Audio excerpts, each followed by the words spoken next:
विश्वकर्मा देव की पुत्री देवी संज्ञा के साथ विवाह रचाया। पर विवाह के बाद सूर्य देव जब भी देवी संज्ञा के समीप आते तो देवी संज्ञा सूर्य देव के तेज को सहन नहीं कर पाती। समय यूं ही बीतता गया और फिर कुछ वर्षों के बाद देवी संज्ञा ने वैवस्वत मनु, यमराज और यमुना जैसे तेजस्वी संतानों को जन्म दिया। पर अक्सर संज्ञा सूर्य देव के तेज से परेशान ही रहती और एक दिन देवी संज्ञा ने फैसला किया कि वह सूर्य लोक से काफी दूर जाकर तपस्या कर सूर्य देव के तेज को झेलने योग्य बनेंगी, तभी सूर्य लोक वापस लौटेंगी। पर उन्हें अपने नवजात संतानों की भी देखरेख करनी थी और साथ ही देवी संज्ञा चाहती थी कि उनके सूर्य लोक छोड़ने की बात सूर्य देव को पता न चले। फिर देवी संज्ञा ने अपने सिद्ध से अपने ही जैसी दिखने वाली खुद की छाया प्रकट की और उनका नाम संवर्णा रखा और उन्हें सारी जिम्मेदारी सौंप कर तपस्या करने किसी अज्ञात वास पे निकल पड़ी। इसके बाद सूर्य देव जब भी अपनी पत्नी के समीप आते तो उनके तेज से देवी संवर्णा यानी कि देवी छाया पे उनके तेज का कोई असर न होता और दोनों खुशी खुशी अपने मिलन का आनंद उठा लेते। सूर्यदेव देवी छाया को ही अपनी पत्नी संज्ञा समझते रहे और समय यूं ही बीतता चला गया। फिर धीरे धीरे वैवस्वत मनु, यमराज और यमुना भी बड़े हो गए, जिन्हें कि सूर्यदेव ने उनके काबिलियत के अनुसार उनको अपना अपना कार्यभार सौंप दिया और खुद भी अपने कार्य में व्यस्त रहने लगे, जिससे कि देवी छाया अकेली पड़ गई। जिसके बाद देवी छाया ने महादेव की तपस्या करने का निश्चय किया और फिर महादेव की तपस्या में पूरी तरह से लिप्त हो गई। फिर यूं ही तेज धूप में तप कर भूखे रहकर तपस्या करते करते कई माह बीत गए और साथ ही देवी छाया ने तपस्या करते समय ही गर्भ धारण कर लिया था। और इसी बीच जब महादेव देवी छाया के सम्मुख प्रकट हुए और उनसे अपना वरदान मांगने को कहा, तब देवी छाया ने महादेव से अपने लिए एक असल जीवन का वरदान मांग लिया, क्योंकि वह सिर्फ देवी संज्ञा की एक छाया मात्र थीं। दरअसल देवी संज्ञा के एक अरसे से सूर्यलोक वापस न लौटने के कारण अब देवी छाया के अंदर एक असल जीवन पाने की इच्छा जागृत हो चुकी थी। फिर महादेव तथास्तु कहकर अंतर्धान हो गए। फिर कुछ महीनों बाद देवी छाया ने एक दिव्य शिशु को जन्म दिया, पर वह दिव्य शिशु कुपोषित और काले रंग का हुआ, जिसे देख देवी छाया चिंता में डूब गईं। पर कुछ समय बाद उन्होंने खुद के मन को समझा लिया। दरअसल देवी छाया के भूखे प्यासे और कड़ी धूप में तपस्या करने के कारण ही उनके शिशु का रंग काला हुआ। साथ ही इसके पीछे उनके छाया होने का भी प्रभाव उनके शिशु पे ही पड़ा और यह दिव्य काले रंग का शिशु कोई और नहीं बल्कि स्वयं शनिदेव ही थे। फिर देवी छाया शनिदेव का लालन पालन यूं ही करती रहीं और एक दिन सूर्यदेव सूर्यलोक में स्थित अपने महल अपनी पत्नी से मिलने के लिए आए, जहां उनकी पत्नी ने उन्हें पुत्र शनि से मिलवाया और पुत्र शनि को सीधे सूर्यदेव के गोद में रख दिया। पर जैसे ही सूर्यदेव की नज़र पुत्र शनि पे गई, वे पूरी तरह से हैरान हो गईं और क्रोधित भी। फिर पुत्र शनि को देवी छाया के गोद में वापस रखते हुए सूर्यदेव ने देवी छाया को बहुत ही धुतकारा। सूर्यदेव ने कहा कि इस शिशु में उनके कोई भी गुण मौजूद नहीं, न ही उनकी तरह तेज, न ही स्वस्थ और न ही रंग रूप, किसी भी प्रकार से ये उनका पुत्र हो ही नहीं सकता। सूर्यदेव ने पुत्र शनि को अपना पुत्र स्वीकारने से साफ मना कर दिया और गुस्से में वहां से चले गए, जिसके बाद देवी छाया अत्यंत ही निराश हो गईं।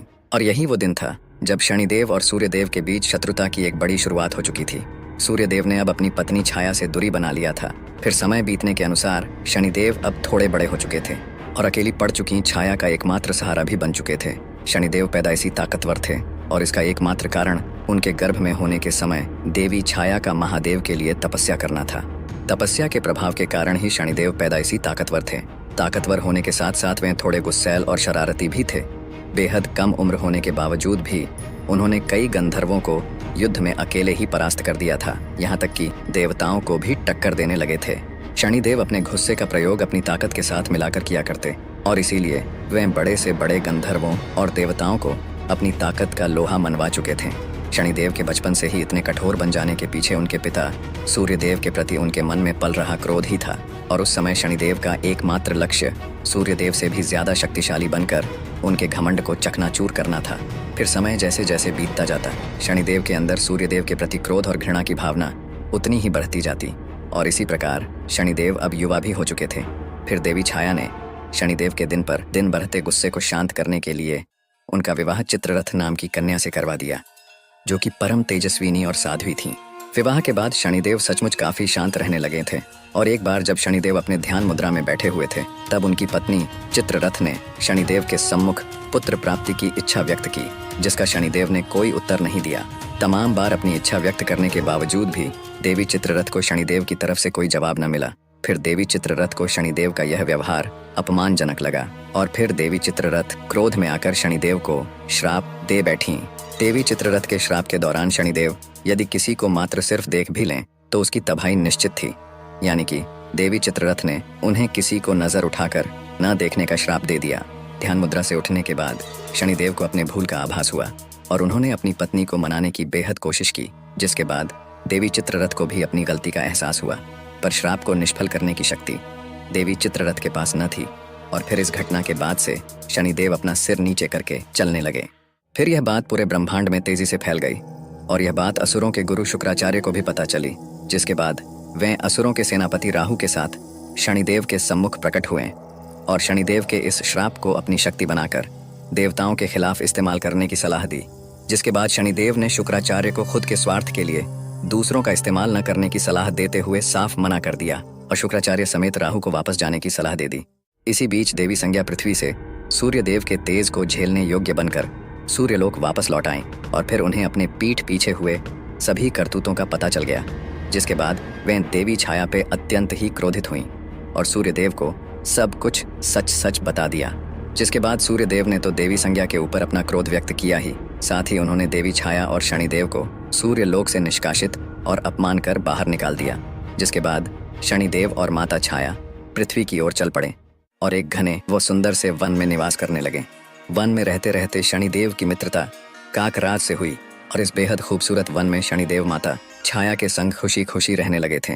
फिर समय बीतता गया और कुछ वर्षों के बाद सूर्यदेव को शनिदेव के इस निवास स्थान का पता चला, जिसके बाद वे शनिदेव के जान के दुश्मन बन बैठे और शनिदेव के निवास स्थान वाले वन में सूर्यदेव ने अपने मायावी तेज से आग लगा दी। जिसके बाद देवी छाया तो एक परछाई होने के कारण उस आग से बचकर बाहर निकल आईं, लेकिन शनिदेव उस मायावी आग के चपेट में पूरी तरह से फंस चुके थे और फिर देवी छाया मदद की गुहार लगाने लगी। फिर अचानक काकराज ने वन के ऊपर से आकर शनिदेव को अपने पंजों में जकड़कर काफी दूर अपने काकलोक ले गए और फिर काकलोक में आने के बाद काकराज ने शनिदेव को अपनी माता से मिलवाया और काकराज की माता ने शनिदेव को काकलोक में ही रहने की विनती की, जिस पे शनिदेव ने भी सहमति जताई। काकराज की माता ने शनिदेव को अपने पुत्र की तरह लाड़ प्यार से रखा। फिर यूं ही समय बीतता गया और एक दिन यह बात इंद्रदेव को पता चली, जिसके बाद शनिदेव और काकराज की अनुपस्थिति में इंद्रदेव ने काकलोक पे हमला कर दिया, जिसके फलस्वरूप तमाम काक समेत काकराज की माता की मृत्यु हो गई। और फिर जब यह बात शनिदेव और काकराज को पता चली तो वे अत्यंत ही क्रोधित हो उठे और शनिदेव आग बबूला होते हुए अपनी ताकत को जगाते हुए उस ताकत का कुछ हिस्सा काकराज पे समाहित कर उन पे सवार होकर स्वर्गलोक की तरफ प्रस्थान कर बैठे। और यहाँ स्वर्गलोक पे इंद्रदेव समेत सभी देवता नृत्य और सोमरस का आनंद उठा ही रहे थे कि तभी उन्हें दूर से बेहद जोरदार गर्जना भरता हुआ तीव्र गति से सामने आता हुआ काल के समान काक और उस पे सवार शनि नजर आया, जिन्हें देख स्वर्गलोक में भगदड़ मच गई और देवता युद्ध के लिए अस्त्र शस्त्र लिए तैयार हो गए। लेकिन शनिदेव स्वर्ग पे कदम रखते ही अपने तिरछी नजर से देवताओं को तो पहले शक्तिहीन बना दिया, फिर अपने आंखों की तेज रोशनी से उन पे प्रहार कर उन्हें फर्श पे पटक दिया। इंद्रदेव समेत सभी देवता शनिदेव के सामने इतने कमजोर हो चुके थे कि वे अपने अस्त्र शस्त्र को भी उठा पाने में असमर्थ थे। फिर शनिदेव ने देवताओं के ही अस्त्र शस्त्र से उन्हीं को बुरी तरह से घायल करना शुरू कर दिया, जिसके बाद सभी देवताओं को स्वर्ग से किसी भी तरह अंतर्धान होकर भागना पड़ा। इंद्रदेव समेत सभी देवताओं ने शनिदेव के भय से कहीं दूर जाकर सूर्यदेव को याद किया और सभी सूर्यदेव से शनिदेव को जलाकर भस्म कर देने की विनती करने लगे। जिसके बाद स्वर्गलोक में सूर्यदेव का आगमन हुआ और सूर्यदेव ने शनिदेव को यह सब रोकने का आदेश दिया, जिस पे शनिदेव ने साफ इनकार कर दिया। फिर सूर्यदेव ने शनिदेव के ऊपर अपने मायावी घातक किरणों से प्रहार कर दिया, जिसे कि शनिदेव ने बीच में ही अपने आंखों की भयंकर ऊर्जा से तबाह कर दिया और साथ ही सूर्यदेव के ऊपर अपनी कुदृष्टि भी डाल दी, जिससे कि सूर्यदेव बिल्कुल ठंडे और काले पड़ गए, जिसके फलस्वरूप पूरे आकाश गंगा की रोशनी विलुप्त हो गई और हर जगह सिर्फ अंधेरा ही अंधेरा छा गया। जिसके बाद सूर्यदेव को भी स्वर्ग छोड़कर भागना पड़ा। फिर सभी देवता अपने बचे खुचे शक्तियों का इस्तेमाल कर किसी भी प्रकार पृथ्वी में स्थित कैलाश पहुंचे और महादेव के सम्मुख सारी बात बताकर रो पड़े। जिसके बाद महादेव ने तो सबसे पहले सभी देवताओं को उनके करतूतों के लिए फटकार लगाई और फिर स्वर्ग समेत देवताओं की शक्तियों को वापस दिलाने का भी भरोसा दिलाया। फिर महादेव ने अपने कुछ शिवगणों की टुकड़ियों को देवताओं के साथ स्वर्गलोक रवाना किया। जिसके बाद स्वर्गलोक पहुंचते ही देवताओं ने शनिदेव को युद्ध के लिए ललकारा, जिसके बाद शनिदेव युद्ध के लिए देवताओं और शिवगणों के आगे उपस्थित हुए और फिर शिवगण समेत सभी देवता एक साथ मिलकर शनिदेव के ऊपर टूट पड़े। जिसके बाद शनिदेव शिवगणों और देवताओं के प्रहार से बचते हुए काकराज के ऊपर जा बैठे और अपने कुदृष्टि का प्रयोग करके उन्होंने सबसे पहले तो शिवगणों को शक्तिहीन और सुस्त बना दिया, जिससे कि वे जमीन पर गिर पड़े। फिर शनिदेव ने अपने कुदृष्टि से इंद्रदेव और सूर्यदेव को वहीं मूर्छित कर दिया और यह देख बाकी देवता स्वर्ग लोक से अंतर्धान हो गए। फिर शनिदेव ने इंद्रदेव से देवराज का राज मुकुट छीनकर अपने पास रख लिया और फिर इंद्रदेव समेत सूर्यदेव को स्वर्ग में ही अपना बंदी बनाकर बंदी गृह में डाल दिया। और यहाँ अग्निदेव और वरुण देव समेत बाकी देवता स्वर्ग लोक से दोबारा से भागते हुए कैलाश महादेव के पास आ पहुंचे और महादेव को सारी बात बताते हुए उन्हें स्वयं स्वर्ग लोक चलकर शनिदेव को समाप्त करने की विनती करने लगे। इतना सुनते ही महादेव कैलाश से अंतर्धान हो गए और देवता देखते ही रह गए।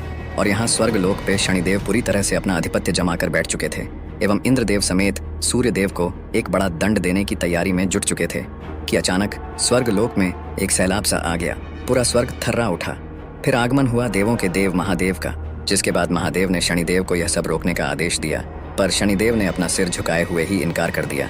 फिर महादेव ने शनिदेव को युद्ध करने को कहा, जिसके बाद शनिदेव अपने सम्मुख इतनी बड़ी शक्ति देख घबरा गए और जल्दबाजी कर बैठे। शनिदेव ने सीधा अपनी कुदृष्टि महादेव पर ही डाल दी, जिसके जवाब में महादेव ने अपने तीसरे नेत्र को शनिदेव की तरफ थोड़ी सी खोल दी, जिसके फलस्वरूप महादेव के तीसरे नेत्र से निकले थोड़े से ही ऊर्जा से शनिदेव का शरीर बीच से फट गया और वे बुरी तरह से घायल हो गए। फिर वे काफी ज्यादा तेज झटके से पृथ्वी की तरफ गिरते चले गए। शनिदेव के मूर्छित होते ही देवताओं की शक्ति वापस आ गई और यहाँ महादेव के त्रिनेत्र से निकले से ही ऊर्जा में इतनी ताकत थी कि शनिदेव स्वर्ग से नीचे की तरफ गिरते हुए पृथ्वी काफी तीव्र गति से पहुंच गए और तमाम पेड़ पौधों को ध्वस्त करते हुए एक पीपल के पेड़ में जा अटके।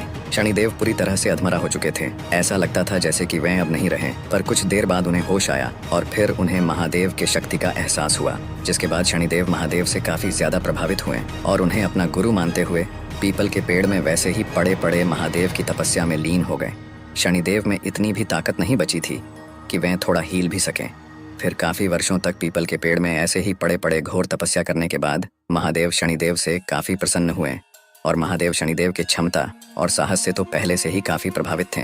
इसलिए उन्होंने शनिदेव को पीपल के पेड़ से अंतर्धान कर सीधे अंतरिक्ष में ला खड़ा कर दिया और पहले जैसे स्वस्थ भी बना दिया। साथ ही महादेव ने शनिदेव को एक दिव्य त्रिशूल भी भेंट किया, जिसके बाद महादेव ने शनिदेव को एक लोक भी भेंट किया, जिसको महादेव ने शनिलोक नाम दिया। और आखिर में महादेव ने समस्त ब्रह्मांड के देवी देवताओं की मौजूदगी में शनिदेव को पूरे ब्रह्मांड का न्यायाधीश घोषित किया, यानी कि न्याय के देवता। और यह देख सूर्यदेव समेत सभी देवताओं को शनिदेव के साथ किए गए क्रूरता को लेकर अपनी गलती का एहसास हुआ। फिर अपनी गलती का पश्चाताप करने के लिए सूर्यदेव पृथ्वी जाकर देवी छाया को सूर्यलोक वापस लेकर आए और खुशी